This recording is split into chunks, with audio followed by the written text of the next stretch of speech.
lights down. Hand over my crown. Hand over my heart. I do this for my town.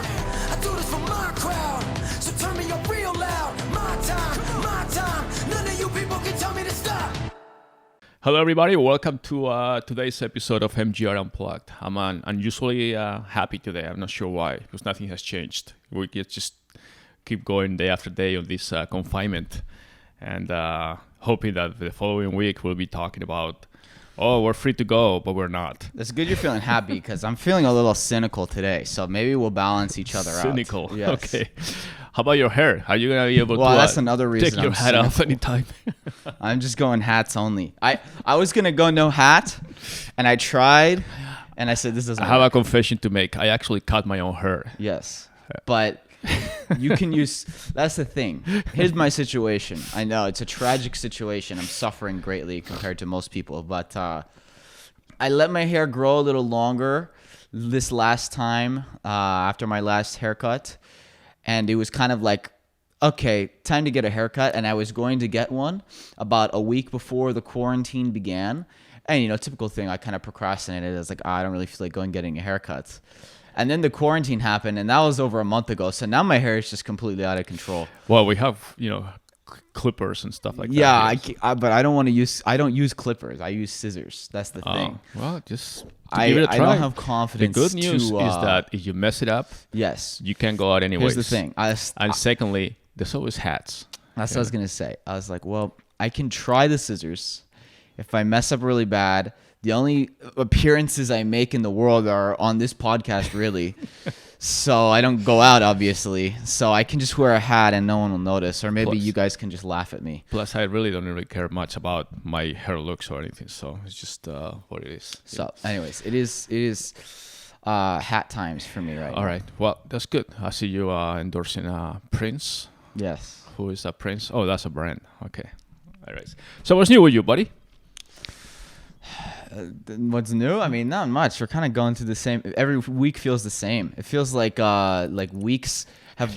It feels like it's been at the same time. Okay, it feels like it's been like, oh, the world was just the same like a few days ago. But at the same time, it also feels like it's been Well, months. I was thinking the other day, because you know how bored you are with lack of social life and going out and meeting your friends in person. When one of the highlights of my day now is actually waiting at 2:30 or something Pacific time to watch the press conference with President Trump telling us how good Yeah, everything you like is. watching that. I don't watch I've been that. watching that for I started last week actually. I don't know. I've seen like maybe 4 or 5 of those. I don't really watch them. I just listen to them, but they are live, and but it's actually good entertainment, to be honest. He starts with his own speech, just giving us the Did you state see of someone asked him if he would pardon Joe Exotic? Oh yeah. I know. Yeah. Is this what matters right now? I know. Is this the questions we need to be asking? It's true, because I didn't even know who the heck the guy was. Joe Exotic from the Tiger. What is it? Tiger King. Tiger King. Yeah, I just watched an episode, 2 episodes actually. But anyways, yeah, I watched it. That's the highlight of my Overrated. day. I start watching these conferences, and Trump starts explaining, how many masks and respirators and ventilators, and we're doing this and that and all that stuff. And then, but the Q&A with the press is really, really eye-opening for me. It's really better than a reality show, because you have the press that asks the formal questions, and especially some foreign press, people are just very formal. We have this, when you expect this, that. But then you have the CNN guys that hate Trump, of course, and they ask these questions, and Trump gets all defensive, like, now, why you ask me that question? That's a stupid, snarky question, blah, blah, blah. And then he just gets back and forth, and next, you should be ashamed of yourself. You'll never make it. You'll never make it. This is for a professional journalist that is sitting there, and he's just telling them, you'll never make it. I mean, I about fell out of my chair. It seems like he already made it. He's there. Last week when he made the model. Yeah. That was something. Yeah. Comments. Yeah. If you haven't seen it, just look it up. I about fell out of my chair. I couldn't believe he said that in a pandemic press conference. Yeah, he was talking. Well, you need to say a little bit of what he said.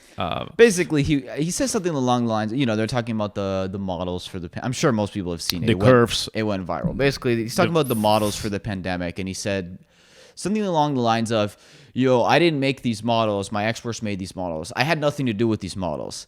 At least not these types of models or something like that. And it was like, okay. But he was also. Did you need to make that comment? The thing is that when he said that, he was also kind of using his hand, like, they have these models. And Yeah, I know. all that stuff. And then you have all these people kind of stepping out of the frame of the camera saying, I have nothing to do with that comment. Well, Pence was right behind him. And I remember I watched the clip and I was like, okay, please. I watched Pence's face the whole time and he didn't budge. I was actually impressed. He literally his stood stone face, stone cold, just didn't even react, blink. The one that I love is Dr. Fauci, the expert. Sometimes, not so much now because... Well, did you see when he started cracking up the other day? Well, he has... I think there's a camera dedicated to just his cutaway where he has his face, because every time Trump is saying something, especially when he says something about, like when he said that we'll be out of this by the April 15th, by Easter, which by the way is this Sunday, and all this kind of optimistic outcomes, Dr. Fauci goes like, you can see him like he's just not looking and saying, what did oh Trump shit, I say need to. And then he goes back. That Fauci started laughing at behind him. I forgot what he said. I forgot what he said. Trump said something. I think he called someone fake news or something like that. Well, he does that all the time. And Fauci just couldn't help but laugh. I'm telling you, you should watch these things one day. I'm okay. It's like I don't need more politics it's like, in my life. First of all, they're supposed to be at 2. They always show up late, which is kind of reminds me of a doctor, but now doctors are heroes, so I don't want to say that. But the press conference is supposed to be at 2 p.m. Pacific, 5 p.m. Eastern. And then they're on YouTube, and it says, I don't know, the YouTube channel, it says 157K people waiting. I'm like, holy shit. I was like, you're not waiting. It's not one person waiting because the guy is late. It's like half of the country, journalists, whatever, on YouTube are waiting for the press conference. So you start, and I don't even watch it. I'm just kind of listening on my AirPods, and then all of a sudden I hear this kind of machine gun of flashes of cameras working, like pictures, and I say, okay, he's coming in, because that's what happens. Right. Everybody, you hear this sound effect of these automatic shutters. So anyways, then he starts and he says, hey, good afternoon, thank you for coming, blah blah, beautiful day, tremendous progress, blah blah blah, all that stuff. And then the whole thing starts, and then he talks for usually, I don't know, 20 minutes, half an hour. They're actually complaining that they are too long. Sometimes they last like 2 hours. So Trump is there for about an hour.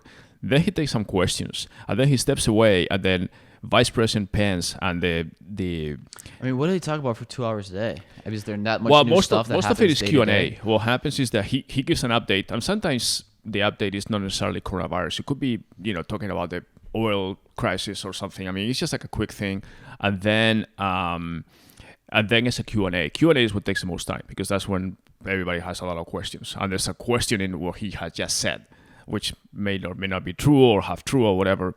And then he steps away, and then Vice President Pence and the team, like Dr. Fauci, Dr. Birx, and the head of the CDC, whatever, they have different people there. Then they also take questions and stuff, and then they end the conference. So what happens, and now there's a controversy because CNN and some of the networks stay there only for the first half of the conference when President Trump is talking. And then once the Q&A with him is gone or is over and he steps away, they never stayed for the second half when Dr. Fauci and Dr. Birx and all these are talking. So now Vice President Pence has actually banned Dr. Fauci and Dr. Birx from going to CNN, because CNN likes to have those doctors on their own. They don't like to have them when they are in the official press conference, because they are very they want to ask them questions separately without this kind of shield of the task force or something. So now Vice President Pence says that he's banning them, or CNN said that they're being banned from going to their shows because they have him as political, as experts, one-on-one. And they don't want to say that. They say, okay, you guys want them, why don't you listen to the press conference? That's what they are for. But the press conference is live, and CNN wants to cut away from it and to go to other news or something. So anyways, it's really, I'm entertained when I listen to those things, to be honest. It's especially when... but do you want to be entertained? Well, I mean, I want to be informed. It shouldn't be entertaining. No. I mean, obviously, no, it's informing. But at the same time, but the main reason why I started with that It's mostly because you see all these headlines. I mean, I listened to a couple of them, in the beginning a few weeks ago when he first started doing them, just because I wanted to see what was up. But I mean, I don't need to listen for 2 hours every day. No, it's not. I mean, because I can just read a recap later in 5 minutes. Well, but that's the problem. That I was looking at the recaps and the headlines, and it's funny because I watch up. It doesn't matter. I'm not being biased about CNN or CNBC or Yahoo or even Washington Post, New York Times, whatever. But they extract this headline that is obviously clickbaity because they want people to click on it, and whether it's the president or the doctor or something, they say one thing and then they qualify it with a whole long explanation of what is they're talking about. But then they extract the headline that is not necessarily what they say, but they I know they cut everybody it out. does that. I know. Exactly. But that's just the thing. Get better news sources. Right, but that's what it started because Trump said. Honestly, somebody asked Trump. You know who's been the most reliable news source through all of this for me? Just Twitter. I just go on Twitter people. I mean, I'm tired of Twitter myself. But Twitter was ahead of the curve. Twitter was talking about this months before the media No, was. I'm not saying talking about. I just go and I can see, because I follow specific accounts that all they do is just tweet news. And they just tweet bullet points of like, okay, here are the bullet points. There's no bias, no nothing. They just say, here are the bullet points. Yeah, there's bias on Twitter. I mean, I depends. I'm not on saying what you there's follow. not bias on Twitter. I'm saying you have to find the non-biased sources. But you also select who you want to listen to. So I mean, I started doing a lot of Twitter too, and then I realized, okay, it's the same people that are pro, the same people that are against this. Trump is there making his own comments and tweets, and then you have all these people that hate him, all these people that love him, and it's not different. It's another outlet. I mean, you have all kinds of things. But on Twitter you can choose who you follow. That's what I don't understand when people say, "Oh, I hate Twitter." I'm like, well, then I don't hate it. But a lot of people do say that, right? You hear that a lot. That's fine. Fuck them. If people hate Instagram, but it's like, Twitter, Facebook, it's like Twitter is what you make of it. So if you hate Twitter, it's because you hate the people you follow. Just follow different people. Right. I don't really understand. Yeah. No, it's not a matter of hating. It's just that like you said, you follow some people that are always, most of them, like a certain, you see where they are, as far as. But that's why I wanted to. I follow people of all beliefs, whether I agree with them or not, because I like to see what people are thinking. Even if I disagree with them, I like to see what they're thinking. But that's why I wanted to have the original source to now be able to say. That's fine. I just don't want to spend 2 hours listening. No, obviously you don't have to, but a few people do. But that's the thing that tells you. And the other day, actually, speaking of Twitter, I actually read a comment saying that you can't rely. Like, obviously, you have one extreme is Fox, the other extreme is MSNBC. And then you have CNN, who basically is very well known that they hate each other, Trump and CNN. And then, there's not really a source of news where you can find some kind of neutral thing that says, this is what XYZ said. You make up your own mind on how to interpret it. They actually interpret the news for you. And that's why I started listening to the press conference, because I was tired of listening to, I see one headline on Fox, and it's like, okay, yeah, I know Fox and all that stuff. And then I see MSNBC and Rachel Maddow, something is saying completely the opposite and making fun of this and that. And then I see another one, it's like, wait a minute, this is the same headline or similar topic, and they're all thinking different things. So I started watching the conferences for that reason, to see how it was said, what it was said, and all that stuff. And then now when I see those headlines, I can see, that's not exactly what he said, or that's what he said, but you just extracted the other part, or things like that. No, obviously, there's a bigger problem of media bias than ever right now. I mean, even like the two that I used to like, that I used to go to, especially more financially related, that I considered much less biased, was Bloomberg and the Wall Street Journal. But the problem is that Bloomberg is very, very pro-China, because they have a lot of business in China. And he's biased too, obviously. So they don't talk anything bad about China. So I don't trust Bloomberg on any article that relates to China. And then even on a lot of the stuff, Bloomberg is anti-Trump. Michael Bloomberg, I should say. Right. So they started being very anti-Trump. And that's fine. I mean, listen, Trump has done a lot of screwed up things as related to the coronavirus. So Bloomberg, it depends. I mean, I like Bloomberg for certain things. They're less biased than most, but they still have their biases. And the other one was the Wall Street Journal. But even the Journal now is like so like, yeah, they're talking about, it's like the market went up like a few percent last week, and they're like, it's a bull market rally, the bear market's over. It's like, guys, Well, I know. whose agenda are you going by right now? Because you're clearly trying to pump the market. It's like, what are we doing here? And it's the So same thing. unfortunately, those are the two that I used to like that were pretty unbiased. They still have their biases. Like Wall Street Journal typically has been a little more right-leaning and Bloomberg a little left-leaning, but they're pretty centrist for the most part. And now they both seem to also be getting their biases. That's the thing. I back in the days, you had like the That's why I'll say, PBS type news. to finish, that's why I just read everything of all sides and then kind of form my own opinions. So I Right. will read very left views, very right views, But isn't middle that views. sad that I mean, you expect, and this is not just politics, it's everything. Like somebody has a press conference and they say XYZ, and then just give me what he said. Don't give me your interpretation or the headline or put an adjective that wasn't there. I mean, it's just like it's a deeper conversation because everything, all this media, whether it's the newspapers, which now they're online, obviously, or television channels or whatever, need viewers, need ratings, need advertising revenue. It's also at fault of the viewers and the consumers of the content because they're gonna make what people want, and people like to be in their bubbles and like to have that confirmation bias. So if I'm staunch Republican, then I'm gonna like watching Fox News because they're gonna say all the things I agree with. Just in the same way, But- if I'm a super liberal, I'm gonna watch MSNBC because they're gonna say all the things I agree with.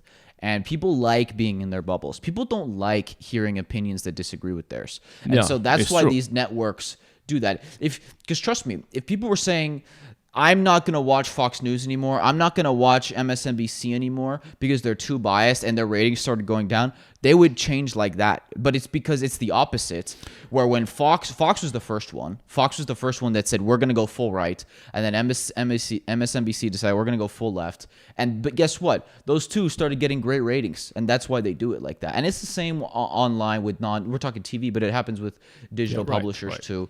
They do it because at the end of the day, they're going to follow what the market says because they're businesses. And so it's the consumer that dictates their behavior. And the consumer is clearly telling them, hey, we like biased coverage. But I understand before you had the news articles that relate what's happening in an unbiased form. And then you had the editorial articles written by authors or commentary, whatever, and they will have their opinion, which may be biased, but it's editorial. It was separate. In fact, even the font and all that stuff in the newspapers was different. It was a column by that some guy or something. And then if you like the guy, you normally read the column. If you don't like him, then you have the counter opinion, which is the other guy on the opposite side. Now I just don't find a place where you say, like, I have Yahoo Finance or CNN or CNBC. I don't really know if we're better off now than yesterday or we're, I mean, you read a headline saying Mnuchin says that the economy, we should be able to reopen the economy by May. And then the other article says Trump is crazy, thinking that by the end of April, everything will be back to normal. And then Fauci is saying there's not going to be a back to normal ever. It's like, okay, where are we? Well, I mean, and we're then, getting into a deeper thing. That is institutional trust. But the thing is that that's why I said that I listened to Fauci, and he didn't say we're not going to go back to normal ever. Okay, he actually said that in terms of What does that mean? well, exactly. Like people, they struck that line which he said, and he didn't mean back to normal in terms of our normal lives. He meant back to normal in terms of research and pandemic prevention and things like that. Okay, so when you listen to him saying, no, we're not gonna go back to normal ever. We're gonna have much more research, much more preparation, and we're gonna reinvent things, all that stuff, which was good. But when you extract a headline, people are like, oh, fuck, I'm going to be confined. I'm not going to be able to go to restaurants. We're never going to go to a stadium next to each other. No more handshakes, no more of this. They extract that line because people are going to click on it. Clicking on it means that when you show your traffic reports and everything to advertisers, you say, okay, I have so many page views, click-through pages, average pages. All the stuff is so fake. Yeah, but the problem too, though, is that even with paid outlets, like the ad supported outlets, it's been well known that they're just going to clickbait the hell out of everything because that's how they get their money. But even paid outlets still often have strong biases, even though they don't make money through clicks. They just get money through people renewing their subscriptions. But like, okay, the New York Times, for example, they obviously have a very left-leaning bias, and they've kept it that way, and they know their readership, right? There are not right-wingers subscribing to the New York Times, okay? They know who their audience is. And so even though they don't really, I mean, they do make money from ads, but, you know, they're moving more and more towards subscriptions, and they make a ton of money through subscriptions now, online, I'm saying. They still haven't changed their bias at all, really. I mean, in fact, I think they've probably gotten even more biased over the past couple of years. Right. So it's not even just the ads that are at fault. But that's the other thing. You mentioned the New York Times. I was just listening to another podcast the other day with Dan Crenshaw. He's a Republican congressman. So they were just talking about the New York Times headlines, which were actually documented when Trump actually closed travel from China. And that happened at the end of January. Okay, I think it was going from memory, I think it was the 29th, 30th, something like that, when Trump said we're basically blocking travelers from China, because that's when the coronavirus started happening, and it was in Wuhan and all that stuff, and he did that. And everybody was blaming, I'm not defending Trump, but in this case, everybody was blaming Trump because he was, when we just came out, he was in the middle of the impeachment, by the way. We just came out of the negotiations with China, the trade deal, and he's going back and forth, and the New York Times had this headline saying, is it necessary to close trade with China? As you said, they're very favorable and all that stuff. And it's like, so they were blaming him because he did that, which in turn turned out to be a great move because according to other numbers, whether you believe it or not, that actually made the effects of the coronavirus in the U.S. about 90%, 95% less, I think, that there could have been if, I don't know, what 95% means, I don't know. Who came with 95%? Well, they said that the infection rate would have been higher much sooner, which it makes sense. I mean, if you block traveling from China, from the Wuhan region, I mean, that's what happened actually in Italy and Iran, because they have specific delegations that were going back and forth. That's where those two countries were heavily hit right away, because they have all these Chinese people going back and forth between those two countries. So, but regardless, the point is that the headlines say that, and then the headline right after or a few weeks later is like, oh, Trump didn't act fast enough, and that's why we're in this situation right now, especially in New York and all that stuff. Okay, well, if he acted fast enough to close travel from China, which is the originating country for the coronavirus, and shortly after he did the same thing with the majority of European countries that were in trouble, except for the UK, and then like I think 2 days later he added the UK because the UK was adopting this herd immunity thing, and they said that's not going to work. So if he was erring on the side of being too cautious and blocking trade and blocking travelers and all that stuff, and people were blaming him for that, then they're blaming him because he didn't act fast enough. Well, that's one of the things that he did, and the same newspaper is blaming him for both, so you can't win, you know. So, and this is not defending Trump or anything, it's just saying, give me something, you know. It's like, if I'm the newspaper and say, is it necessary to block all travel from China? Well, I'm assuming that the president with all his advisors did it for a reason. It turned out to be a good reason. Who knows what would have happened if we had travelers from China coming here from January freely and moving all over the country. I'm sure it would have been worse, definitely no better or no different, you know, as far as being better. So if you said that, if you're a true journalist, you would have said, in retrospect, it was probably a good move that he did that. Forget your political affiliation. Just say, okay, well, that was good. Maybe it was a lucky strike. I don't know, but it was a good move.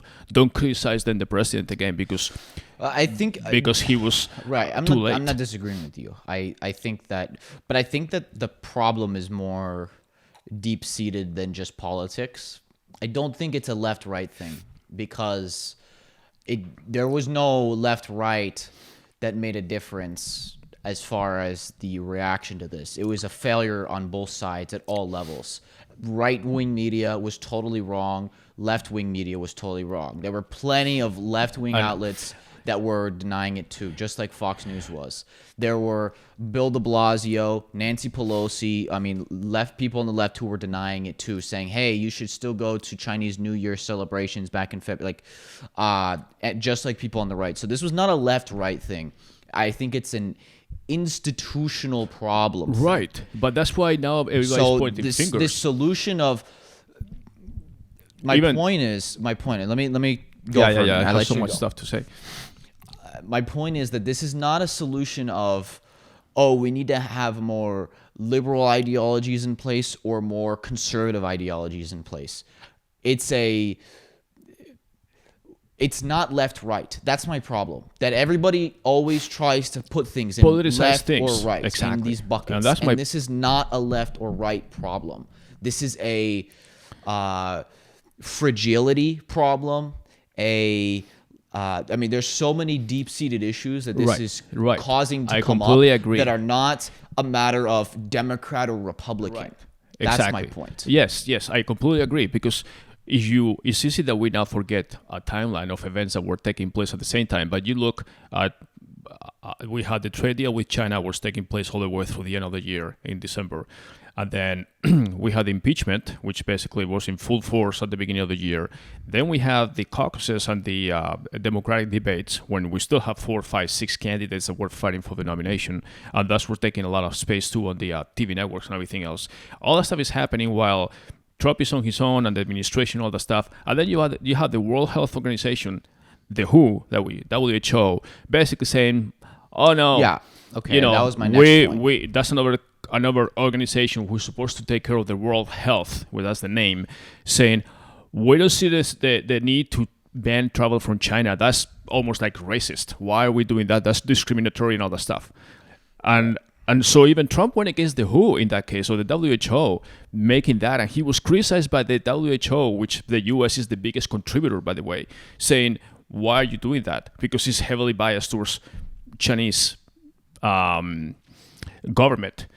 And then now they backtrack, say, oh yeah, the whole thing was so. Did you see that interview that the Hong Kong press did? Yes, with one he was pretending that he WHO couldn't guy? hear with Taiwan and all that. Yeah. Like he didn't want to admit that Taiwan was. Yes. And Go ahead and explain that for people that haven't listened to. Basically, there was this interview where it's this person from a Hong Kong media outlet, and they're interviewing. It was a webinar or a press conference or something. Yeah. It was a Skype call. Yeah. But basically, it was a Skype interview, and basically, this person from one of the major, it's like, whatever. Delegations, The Hong Kong Times. I don't know exactly what it is, but like that type of thing in Hong Kong. And they were interviewing, I believe the guy was the head of Asia policy for the WHO, or yes. something like that. I don't 100% remember exactly, but basically he's one of the higher ups of the WHO. And the interviewer, she asked him something along the lines of, because they were talking about different countries' responses. And she says, and what do you think about Taiwan's response? Because for those who don't know, Taiwan was one of the earliest. They started acting in January, way before anybody else. Basically shut down the country. They're an island, so they just shut out everybody. They were to completely contain it. They didn't have an outbreak, and they were good. And so she asked him, what did you think about the Taiwanese response? And then he just pretended like to not hear her. And then he hung up. Yes. And pretended like it was technical difficulties. And then she's like, what the fuck? And it looked so fake. It looked so fake. It was like can't hear you. Sorry. Yeah. Disconnected. He hangs up. And then basically they call back. He answers. No, he didn't actually answer. No. Said, he answers the call, I mean. oh, okay. And then they get back on the interview. And so she basically says, sorry, like kind of like, okay, I know you hung up, but I'm going to ask you again. And she's like, sorry, I think we kind of got broken up. So to kind of reiterate, like, what did you think about the Taiwan response? And he goes, well, I think all of China did a great job in responding to this because, China doesn't recognize Taiwan. Yeah, China calls recognize... it Chinese Taipei. They don't call it Taiwan. They say it's our...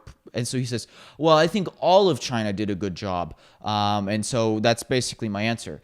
And then he basically said, I think we're done with this interview. And then he hung up. Yeah. And it was like, okay, so that's a WHO executive. That basically tells you everything you need to know. Right, I know. There. In that one 30-second clip. I know. But that's the point that I was trying to make, that you say it goes deeper and everything. Why are we all making like politics out of this situation? Why don't everybody says, yes, we fucked up. We did what we thought with the information we had. The president acted quickly on one end, maybe not so much on another end. Maybe he was following advice from the WHO, which wasn't that good. The CDC also didn't actually come to terms with the whole thing. Right, and that's the thing, until later. And then is the president micromanaging everything? I mean, I don't see any CEO in any company. Of course, the CEO is the ultimate responsible person for everything in the company, but you have a lot of people that you rely on to inform you. And if you have the CDC that says, well, no, masks are needed, not needed, not Yeah, and that's a necessary, whole this and other that, thing. that's a whole other thing, or it's not so important, well, just... I mean, we were playing NBA games up until before. There was NBA All-Star games and all that stuff. Nobody discussed anything. There was a Super Bowl first weekend of February. Nothing. That's the massive affluence of people in a single location. The week after was the All-Star game, I believe, with the NBA. Nothing happens. And then it's like until later on when all of a sudden we went from, oh, it doesn't matter to, oh, shoot, we really care about this, So... Yeah, like I said, it's not a left-right thing because both sides fucked up. There's nobody that did a good job, obviously, because if they did a good job, we wouldn't be in the situation we're in. It's that, and I'm talking globally because, okay, maybe Trump is Republican in our country and he did a shitty job, but go look at the people who, like, look at France, look at Germany, look at lots of countries in Europe who have very left leaders, okay, who would be looked in the same light as like a Bernie Sanders here as far as how left they are. And they did horribly too. It's not a left-right thing. That's my whole point. And really, if anybody thinks that if a Democratic leader, let's say Joe Biden happened to say this happens a year later and Joe Biden's the president. Like, you think Joe Biden is doing a better job? No. I mean, that's what I'm saying. It's not a left-right thing. Trump did terribly, but it's not a left-right thing. It's an institutional problem. Joe Biden... And the fact that now also the presidency is going to come from- down to Trump or Biden Right. is a fucking disgrace. I know. I feel, actually, that's a whole different discussion, but we can get into that now. I mean, I feel bad for... the Democrats, to be honest, because I know I don't understand it because I mean Biden, How with can you all due vote for respect to the Biden? dude, I mean, again, I'm not a Trump favor or not or whatever. I lean more to the right, but honestly, I vote for the person more than the party, and I consider myself more independent than a Republican or whatever. But I mean, when the alternative to Trump is Biden, I don't know who in their mind will vote for a president or for a person that doesn't even look like he has his mind in great shape, to be honest. And that's what I'm saying. I mean, Biden, Vice President Biden, when he's being in the political debates, I mean, you could be a bad debater. Like Bloomberg was not a great debater, but you can see the guy is very smart. He's proven he just basically doesn't act or debate very well on TV when he's asked questions. He's not a great debater, but he's a sharp guy. Biden shows signs of... The thing that's remarkable, I forget where I heard this. I heard this the other day, that this was before Bernie dropped out. But it says, okay, no matter who wins, whether it's Trump, Bernie, or Biden, whoever wins will be the oldest president we've ever had. Mm-hmm. It's like, what is going on? Why? And I'm not saying that old people cannot be president. I don't actually have a problem. I think there actually is quite a bit of ageism that goes around these days. I don't have a problem with someone being older being president. Obviously, when you get older, you also, maybe you're not as up to date culturally, so to speak, but you are much more wise than someone in their 30s on average, right? But this idea that we're going to have 80-year-olds running the country. I actually who are question, senile or... I question Biden's ability to make decisions. I mean, he forgets his lines when he's talking. I know. He has senile moments where he has like dementia or something where he slurs his words, he forgets what he's saying, and then he it's like he has a black hole all of a sudden and he doesn't make sense. And that's not a debate. And the other thing that is kind of fishy for me is the fact that President Obama to date has never endorsed Vice President Biden. Yeah, isn't that some strange thing? I mean, I think Obama's in a very I don't want to get involved. I have my legacy. My legacy is my legacy, yes. And people love me right now because they hate Trump so much that people love okay, Obama. but Vice President Biden was Obama's I'm not disagreeing with you. And was the next president if something disagreeing should have with happened you. to Obama. I also think it's true that vice presidents are like the most...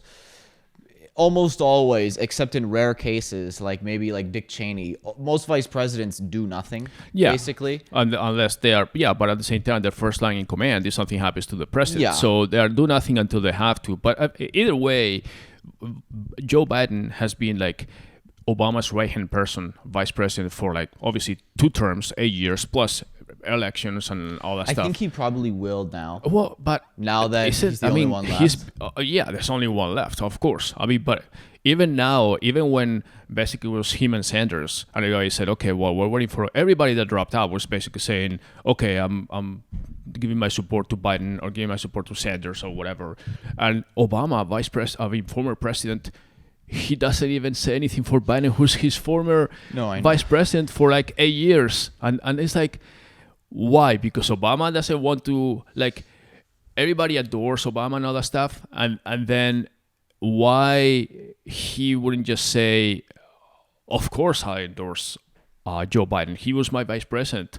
I trusted him for like 10 years of my life, including my 8 years as president. Why wouldn't I trust him to be the next best president for the U.S.? He's been all quiet. You know, and I think the Democratic Party is now in a situation where, of course, they didn't want Sanders. He's a socialist, and they were panicking with that situation. And now he resigned, or he withdrew, even though he hasn't given up his delegates. That's a very strange thing that I've never seen happen. He's keeping his delegates, by the way, which is very strange. But anyways, now Biden is basically the incumbent nominee de facto nominee for the Democratic Party, and Obama has even said a peep saying, "Oh, I'm so happy." Something like, "I'm so happy Biden is going to be nominated." Nothing.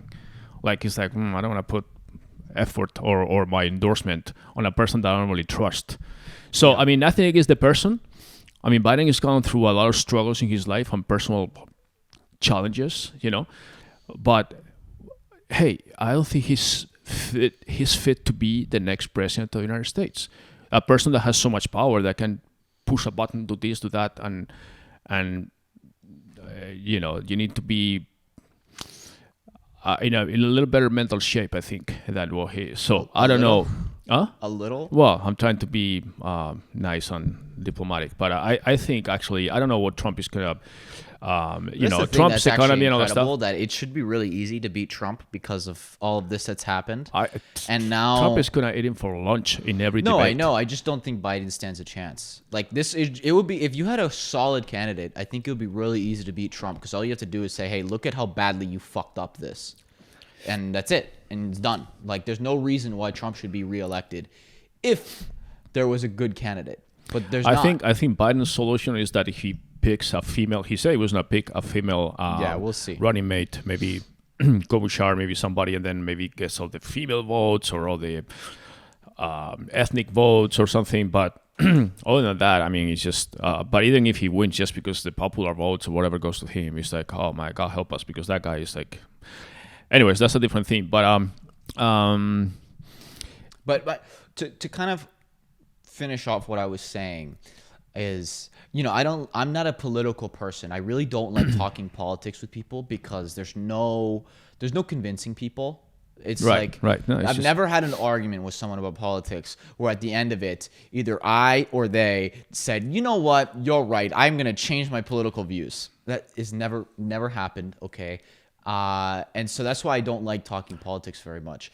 But that's why I wanted to say, my biggest problem with politics is that I think this gets into a much bigger topic, but I think that the Republicans and the Democrats, it's like they hate each other, but at the same time, they love each other because they know. Well, I wouldn't say they love. I think they need each other more they need each other because they know that, okay, maybe we don't like each other on a day-to-day basis, but in the big picture, so long as we maintain our duopoly, so long as that people always think in the United States that you are either one or the other, then we maintain power. So maybe for a 4 or 8 year period, whatever, the other parties, people are in power, run the country for a few years, but then we'll get it back. It cycles all the time. Yeah, right. But it's always left or right.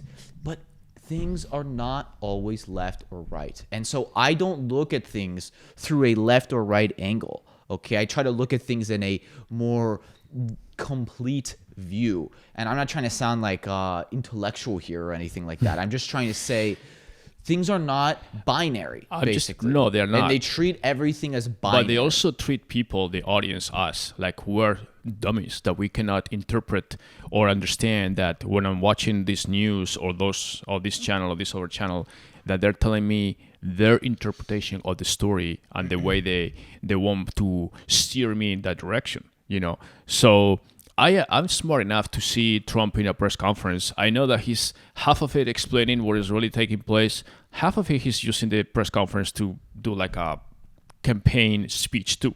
Right, of course. I understand that. Okay, he's a president. We're in election year. We're gonna have elections in 6-7 months from now, less, 5, whatever. But I understand. But I don't need the media to tell me, oh, Trump is using these press conferences to expose his political agenda, blah, blah. It's like, okay, every president will do that. Obama was giving speeches all the time, and every speech opening this museum or whatever, he'll just throw something else, Like, okay, a very simple heuristic for me, if I want to judge someone's ability to think rationally instead of always emotionally and let their biases kind of overwhelm them, is I will just simply ask them, depending on what party they are, okay, if they're a Democrat, I'll say, okay, tell me something Trump has done that you agree with. Or if they're a Republican, I'll say, tell me something Obama did that you thought was a good thing. Because I can be very unbiased and say, okay, these are the things that I think Trump has done that he totally fucked up and blundered, and then these are the things I did right. Like coronavirus, he's done a fucking horrible job, and I was saying it for over a month before. Okay, a thing that I thought he was doing a great job of, probably the biggest thing that he's done a good job of, was China. Cracking down on China. Right. In the opposite, where Obama, I thought, was always way too soft on China. Right. Trump was rightly strong. All of a sudden, China. that trade agreement with China, that he was hardcore negotiating with them and being a hard ass as far as negotiator. And I think all of a sudden it's good because now we realize how much we depend on China. I think everyone's opening their eyes to how negative of an influence China is on the world. And so that's something I think he did good, right? So I can clearly be, okay, this is something he did right. This is something where I strongly disagree, right? And then same thing with any politician or anybody, right? It's like I can tell you, I don't have to hate the person. I can just say, these are things I agree with them on. These are Bernie Sanders. I'm not socialist at all. I disagree with Bernie on almost everything. But on the topics of lobbying and corporate interference in Congress, I completely agree. Right. I think that lobbying should be... I think that there is tons of corruption in Congress. I think that there's tons of corruption in lawmaking, and that lobbyists need to be shut down, and that corporations need to have much less influence over lawmaking. Totally agree. I completely disagree on his other agenda, but I can say that, I agree. And so when people cannot say that, there's nothing I agree with Trump on, okay, maybe I highly doubt that's true, because then you're probably just so biased that you think, or in the same way, if you're a Republican, you say, I don't think Obama's done anything right, did anything right at all. Like, there's nuance. Not everything is I think binary. one thing that we know about President Trump or Donald Trump is that he is not shy about pivoting when something is working or not working, making changes. Of course, his administration has had like a turn of people back and forth because he selects somebody to be the press secretary and doesn't work out, gone. Or select somebody to do something else and doesn't work out, gone. Or, he, like now he's having this riff with the WHO about the funding because he says, hey, we're your biggest funding. We fund 10 times more than China, yet you're always fair with China, defending China when basically it doesn't benefit the rest of the world. And he pointed that out bluntly. And then the W.H.O said, well, be careful, this is not the right time. He's like, what the fuck, there's never the right time. But yeah, this is the right time because you guys were saying to the rest of the world, hey, don't ban China, it's fine, everything is good. And then, look what happened. China gives like $40 million a year to the WHO. The U.S. gives $400 million a year. Okay, that's a big difference. Okay, and we are a third of the population of China.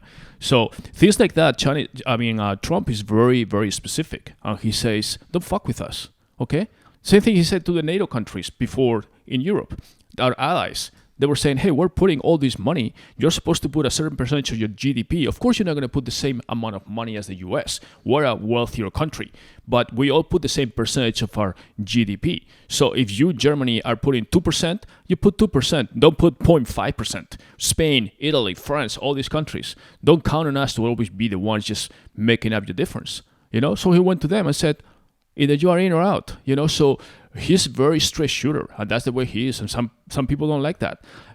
The previous administration with Obama will say, well, we're going to have to sit down on the table and negotiate and see the situation. Fuck it, we've been taken advantage of forever. I agree with that, So anyways, I think back to the, or continuing with the coronavirus, I feel optimistic. I think we're closer.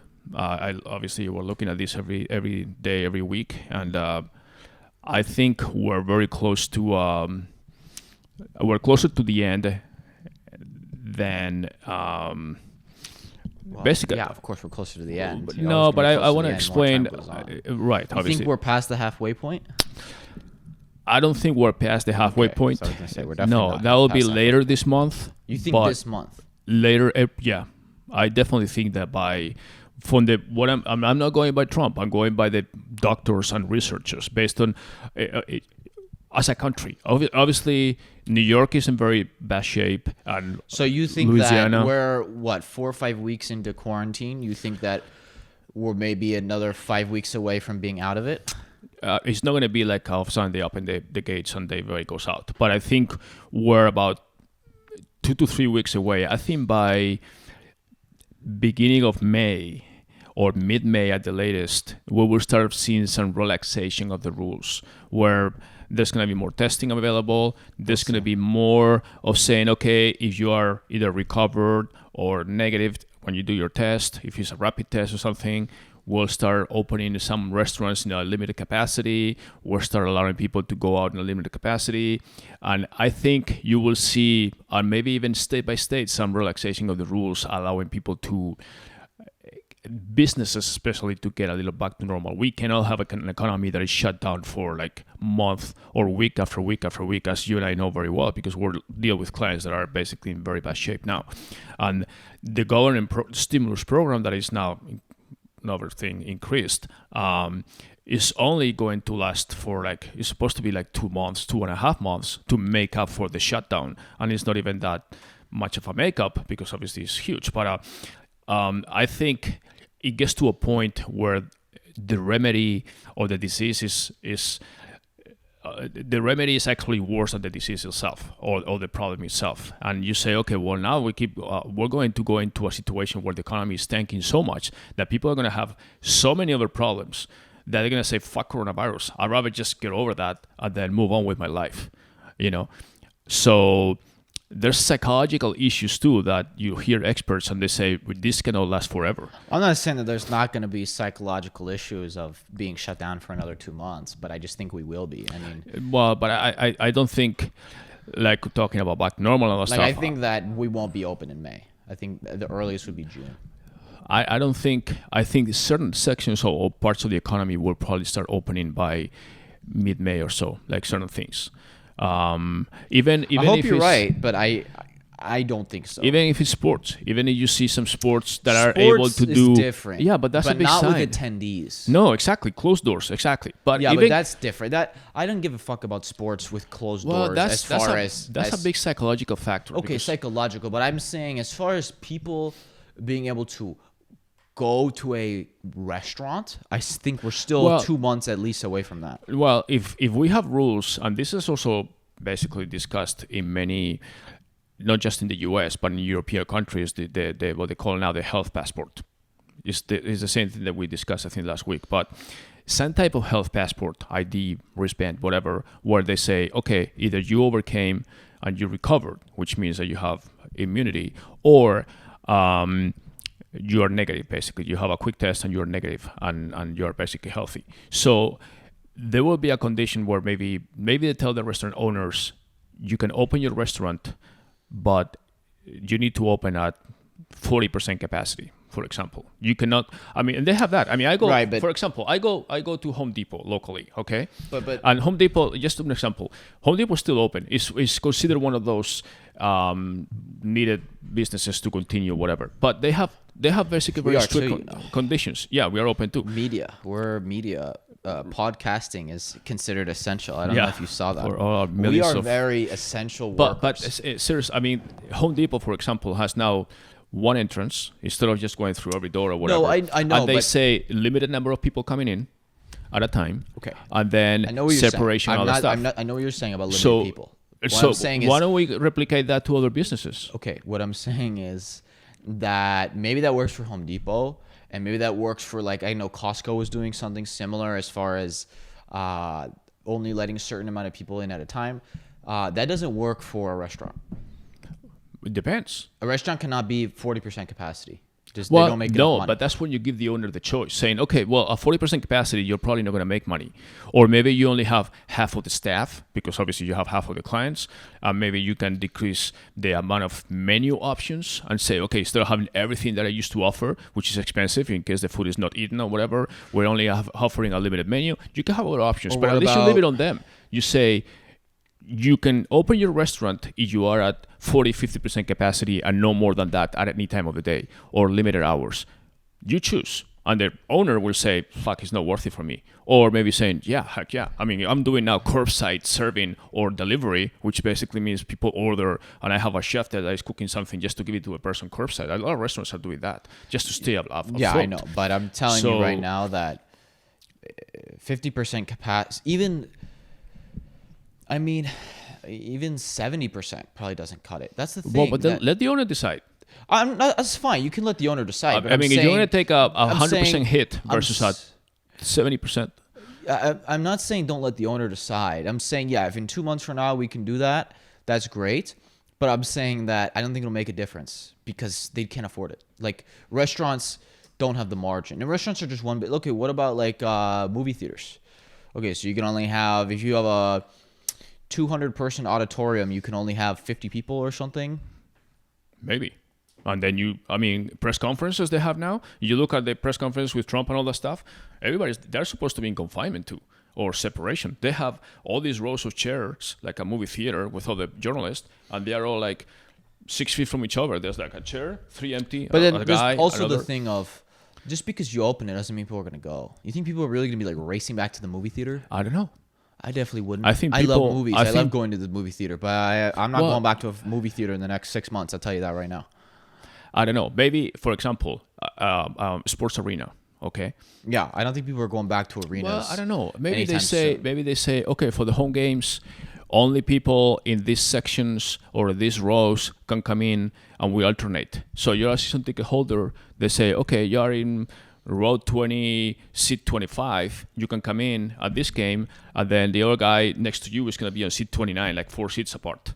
And then the following game is the opposite. So you kind of shift your audience so not everybody comes to the same game. I don't know. This you can be creative and start opening things little by little, and then allow people to go. They can have closed door games for the beginning. Of course, you can do that. But I'm saying that, okay, even if that's what it ends up being, that's going to have major impacts on the economy. Well, because it that will. means we're still far away from It will, but recovering. once you start opening things little by little, people will see light at the end of the tunnel. You know, it's not like the other day I was listening to this professor of New York University, and he was saying, he said, I have a hard time thinking that by September, I'm going to be able to give a lecture in a classroom with 170 students. I said, yeah, that kind of sounds like unreal now. You know, it's September, but I don't think it's going to be an auditorium where you're giving a lecture to 170 students in some university in New York. That's going to be tough. Now, maybe they say only 50 students can attend in person, and then the rest of them could be online. I don't know, but as you know, a lot of businesses in general are trying to work out deals. They're doing the same thing. They did the same thing during the beginning of the pandemic when they said, we're going to split our company into different modules and each department into 2 or 3 different modules where one of them is at the office, the other one is working from home. So we have this backup plan.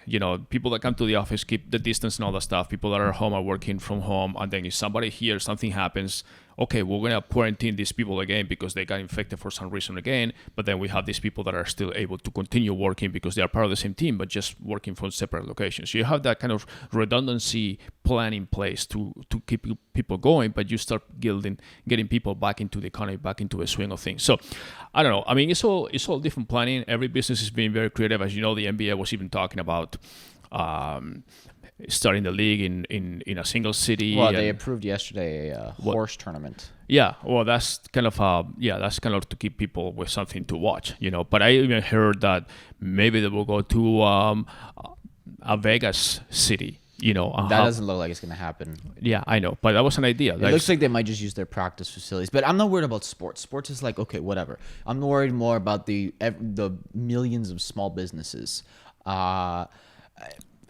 Okay, I mean, that's fine. I think that it's going to be... Well, I mean, at some point, you're going to have to start Yeah, of course deciding. you're going to have to start reopening, but I just think within the next... If people think it's going to happen by May, I just think that they're in denial. Well, I think the critical factor, obviously, is knowing when... Because what happens... What if, because I don't know if you heard this, that in this past week in Singapore and South Korea, two countries who I heard basically shut things down, that they actually started having outbreaks again. And they had to they started reopening things and started having outbreaks again, and started having to take more precautions, basically, like taking 2 steps forward, 1 step backward type thing. Right. And that will happen. What happens when we basically start reopening things here, and then all of a sudden it starts spreading again? But now we're ready. It's going to happen. Now we can control it. The main thing is that this came so fast that we didn't have testing, masks, anything. We were totally unprepared for this. So now... Yeah, I mean, the answer I've seen that I agree with is just mass testing. Right. Basically, just test literally everyone. Right. So I mean, you probably seen tests on if you Twitter. are not tested, if you don't have proof that you don't have it, you're not allowed to go into my restaurant. Exactly. Basically, and I'm a restaurant owner. I'm saying, show me, like you said, a health Exactly. pass. Show me your ID. Yeah. Like getting into a club, show me your health pass. Yeah, exactly. And it's like I said, I think a couple And then times there's ago. going to be a fake health pass. Well, I know, black but market. it's like they can have this testing where, I mean, it's like the alcohol test. I mean, they do those all the time, like New Year's, major holidays, but you're on the road and then, they pull you over, blow here. Okay, you're above the level, pull over, you're not driving anymore. Okay, well, when a test like that is possible, you can go to a place. I mean, there's a test that is almost like a pregnancy test. You, instead of peeing, you prick your finger, do a thing, and the line tells you... It's like a glucose pregnancy. Who pricks Well, their finger because for pregnancy? No, like I said, pregnancy is peeing. But I'm saying that it's the same thing. You have a line that says pregnant or not pregnant or whatever, but it's basically a little strip or stuff. It's the same thing. And then it tells you right there. I mean, you've probably seen on Twitter where they have this test, and it's kind of like a copy of the malaria test or something, but it's basically, the only thing is that they need to look at the accuracy of the test, because you can have a lot of false positives and false negatives too, but there's ratings as far as 95%.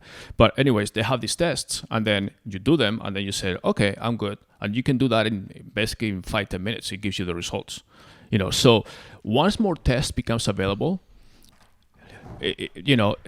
people will start feeling more confident. I personally don't feel confident going anywhere. Even if I have like a little sniffle or something, it's like, oh shoot, now you start panicking, thinking I may have it or something. And then it'll be nice to have a thing at home and you say, oh no, I'm fine. It's nothing. And then all of a sudden you feel much better, So what more tests is available and more people start getting used to this new lifestyle where you're testing yourself, just like you test, hey, can I drive? No, shoot, I had too many drinks, I'm gonna have to wait or get a designated driver or get an Uber or something. I think that will make people go back to the economy to keep moving. It's gonna be exactly as before, probably not for a while for sure, but it'll get going. It'll get people more hope, and then people are start organizing to work at home. Or you can now have these people that are like 60 million unemployed people. I mean, that's not the U.S. Those unemployed people are going to say, what do I do? The government, we become a socialist country. The government is just paying us, to stay home. Are we entitled now to just get money for nothing? Yeah, well, I mean, speaking of just giving away money, we've had this on the screen the whole time. We have not talked about it. I know. For those listening, we're talking about the, as of this morning, we're recording this on Thursday. This will go up on Friday. The Fed released their new stimulus package, another $2.3 2.3 trillion. We're talking They're just- trillions, like just it's pulling nothing. out of their ass. Here you go. You need $1 trillion? It's like Oprah. You get $1 trillion. You get $1 trillion. You get $1 trillion.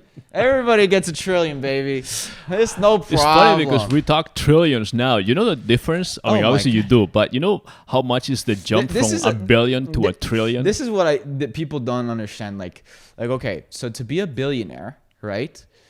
Like people think of someone as rich is once you're a millionaire, you're rich. Well, not anymore. Well, not anymore, maybe, but still, $1 million is still considered a lot of money. Well, a billion is 1,000 million, and $1 trillion is 1,000 billion. a million. It's a million. To get $1 trillion, I think they. you need $1 million. $1 million. Can you imagine the times. treasury printing machines? They must be working like overtime. Those guys are definitely not in quarantine. They Yeah. must be like chicka, chicka, chicka, chicka, chicka. So Printing money. Basically, why I said I was cynical at the beginning of the episode. I didn't wake up cynical. Okay, I'm a pretty positive, optimistic guy. All right, I'm normally in a good mood.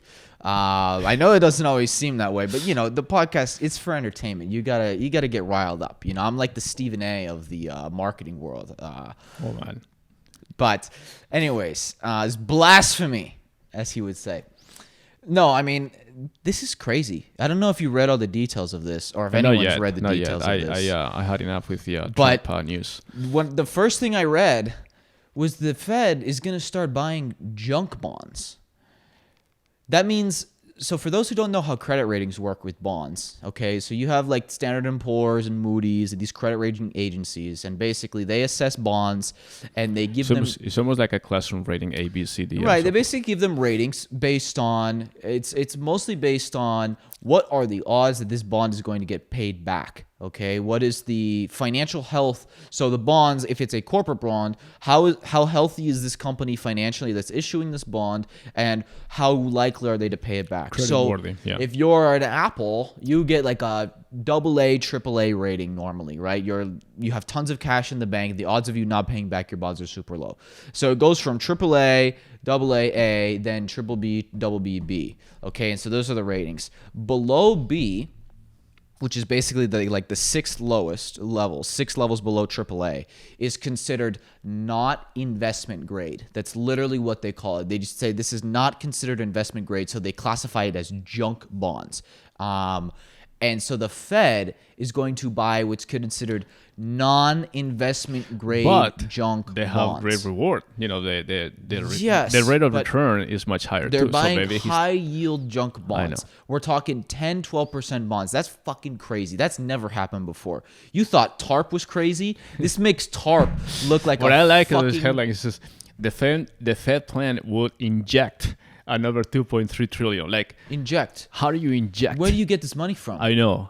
That's The thing that no one's talking about, and I'm gonna let it fly for another few weeks because this is not, I agree, what we should be necessarily concerned about right now because there are more pressing issues. But nobody is talking about inflation. Nobody. The U.S. government in a span of 2 months is going to spend $5 trillion. But you know the irony of this thing is that usually at the end of the year we have this government lockdowns where the government shuts down because they don't approve the government budget, saying like, okay, we're going to approve this budget for next year, like 1.5 trillion, this and that. That's for the country, from the country's economy, the annual budget. And now they just pull like to put it in 2.3 perspective, trillion. so people understand, in 2 months, we are spending more than the annual budget for everything. For everything. Yeah. Okay? The annual U.S. budget is over $4 trillion. It's I forget exactly, it changes, but it's 4-point-something trillion. And Not to mention our debt now is up to like 25. 24 trillion it hit the other day. It'll be 26 tomorrow, 27. Who cares? It's whatever. It's funny money. It doesn't matter. But we're telling consumers to be very conscious with their money. But and- no, it's crazy. but why are they... Here's Well, the thing. he's Here's trying the thing. to, what he says, that inject money into the economy, and he's Yeah, saying, but okay, that's- I'm running out of things that Can are. I say... I'm running out of legit things to buy, so I He's need to buy not. junk bonds. Can I say this? He's a fucking liar. And I want that in quotes, big capital letters. Jay Powell is a fucking liar. He's not a liar. He's a fucking liar. Because if you want to inject money in the economy, there's a million better ways to do that than buying corporate junk bonds. What are we doing? For the first time, I prefer that nobody watches this podcast, because if the Fed comes here, I don't give a fuck. I don't give a fuck. Okay? No, this is why I own gold. This is why I own Bitcoin, because of this fucking reason. Okay? Because the Fed has lost its goddamn mind. You don't own any junk bonds? No, I don't own junk bonds. Okay, I wish I did. They'd be worth a lot more now Maybe- because I've got a buyer. Maybe indirectly I've got you a do. buyer with 2.2 trillion to spend. Yeah, right. Okay? No, it's absolutely insane. And that's one thing they're buying. They're also buying muni bonds. They're buying municipality bonds. So now the federal government is going to start buying city and state bonds from city and state Well, governments. some of the They're going to munis- start buying mortgage-backed securities. Some of the munis are tax exempt, so at least the government is not paying taxes on the bonds that they're buying. I don't. This is a whole other rant. This is a whole. I could go on. I could have a 3-hour solo monologue about the Fed Another day. and Bretton Woods and the gold standard and all of these things. And it's too much. The reason why I could go on why we shouldn't even had a Fed, or if we have a Fed, that there should be incredibly strict restrictions on what they are and are not allowed to do. Specifically, the first thing I would put in is say the Fed is not under any circumstances ever allowed to buy fucking junk bonds. Because why are we buying junk bonds? Okay, if you want to put Because there's nothing else to buy. there is what else to buy.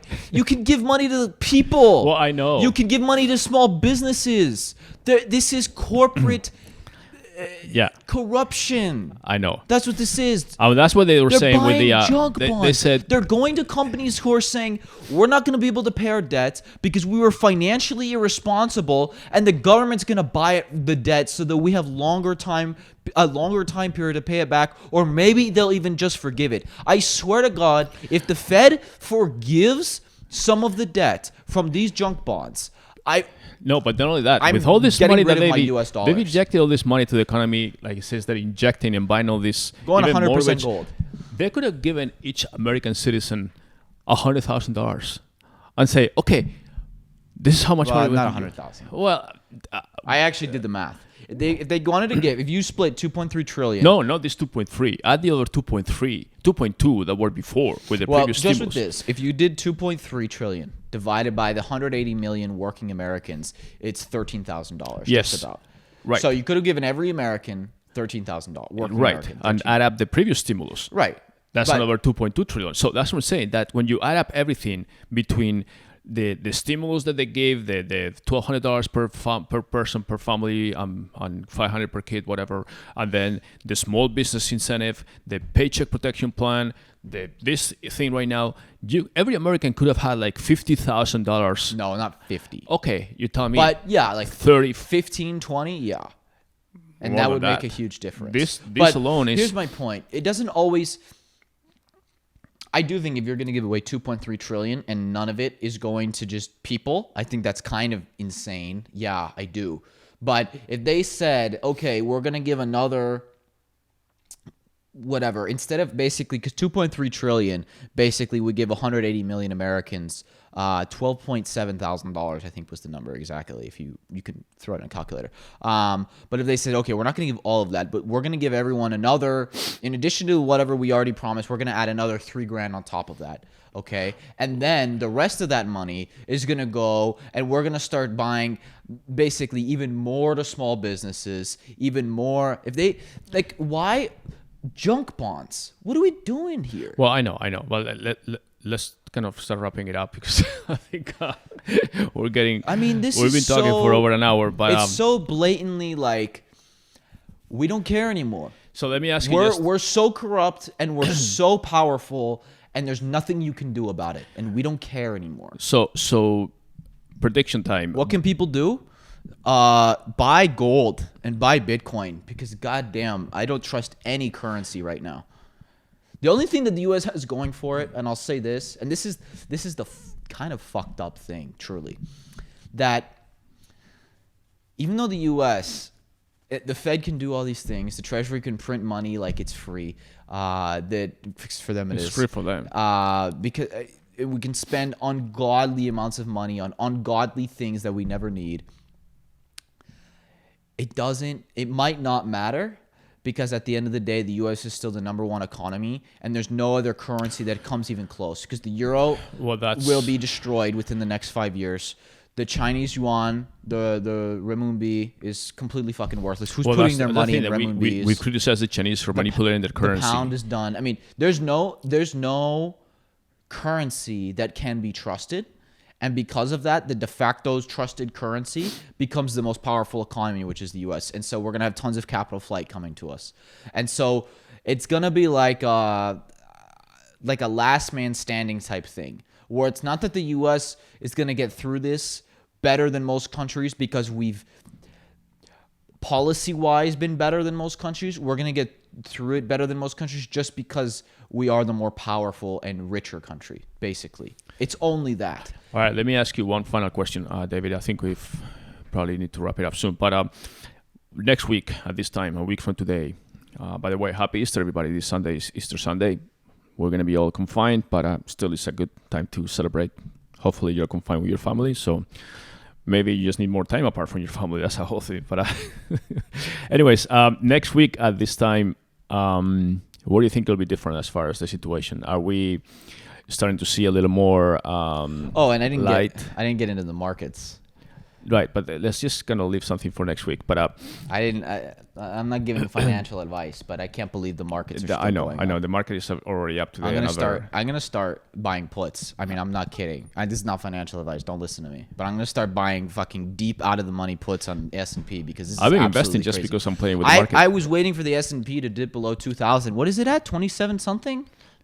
Almost 2,800 right now. Unbelievable. Yeah, I told you the bottom. I called the bottom and I started buying things. You didn't call the bottom. Well, the bottom is coming, baby, and it's gonna be bad. Well, it's gonna have to come down. I'm buying deep out of the money. If you go puts. year over year, not year to date, year over year, we're almost even.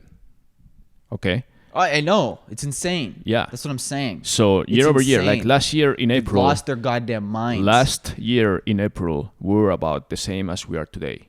Yeah, so we know. recovered from the bottom that was down 30% until now. We've already recovered like 15. Yeah, I know. Or something like that. I know. So we're now, obviously, we're not at the time where we were at the beginning of the year to date, but we are year over year, basically last year at this time, we're about the same.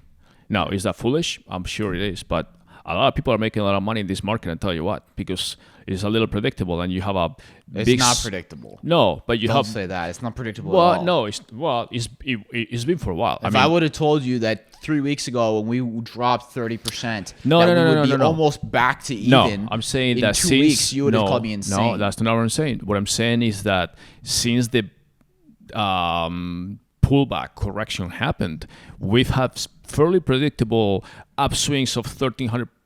9%, down 8%. I mean, you can see the curve is right here, actually, where it gets into a pattern where people get all enthusiastic, the market goes up 9%, and then people say, oh, fuck, I went too much. They're going to start selling. It goes down another 10%. And even Mark Cuban was saying, I'm buying all the dips and selling all the tops, or basically just taking advantage of that. I bought a couple of dips already. You want to play that game of trying to... Predict the market? Time and predict day-to-day volatility. I'll never do that. You can go for it. I personally am not doing that. I'm going to do is basically say this is crazy. What's happening?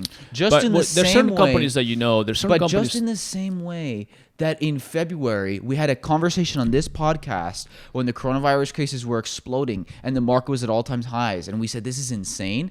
At that time, I did not short because I said I don't know what's going on. But I've learned my lesson. But we thought, but at that point, also we thought that the market will continue to increase based on the election year and Trump and all that stuff. So obviously the pandemic threw everything out the window. But even within the pandemic, when you start looking at the patterns, you can see that investors are trying to get back in, but they're afraid to call the bottom, or you can always say, oh, we haven't seen the bottom yet, or maybe we have seen it. I don't know. Nobody knows that. We have the highest unemployment in 100 years. How is the market going I know, up? but because of that. That's what the Fed is doing. Yeah, but that The market went up today because of this. That- I was looking at the futures and they were flat or even negative until this happened this morning. understand. And all of a sudden I we shut understand. up. So But that is a fugazi, as we like to call it. I know. It's a wazi, it's a woozy, it's fairy dust, okay? I love it.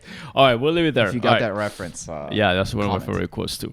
All right, David, thanks for Where will things be next week? joining me. I don't know. I don't like to predict things. I'll make one prediction, okay? And that's that the market, the S&P is still going below 2,000. That's my only prediction. Okay. Will it happen next week? No, But as far probably as not. confinement will be just the same way as Everything will well be the this week. same, and then the week after that, and the week after that, probably till the end of time, because people are crazy, and they say, you know what we should do in the face of a pandemic?